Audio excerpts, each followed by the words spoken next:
দেখো, একটা ছোট ব্যবসায়ী কতটা সুন্দর করে অল্প পুঁজি নিয়ে ব্যবসা শুরু করেছে। ভাজা বাদাম, বুট এবং কাবলি বুট সহ, সিমের বিচি সহ অনেকগুলা আইটেম সে ভাজি করে বালুর উপরে নেড়ে নেড়ে একদম আগুন দিয়ে ভালো করে ভেজে নিয়েছে।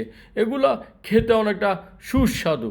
দেখো বাদামের কালারটা কত সুন্দর এসেছে। এই বাদাম ভাজে সেই একদম আগুনের উপরে, একদম কনকনে আগুনের উপরে সুন্দর করে সে বাদামগুলা ভেজে বিক্রি করে। দেখো কতটা সুন্দর করে একদম বালুর উপরে সে নাড়িয়ে একদম কনকনেভাবে টসটসভাবে ভেজে এগুলা সে বিক্রি করে। দেখো কত সুন্দর করে একটা ব্যবসা তৈরি করা যায়।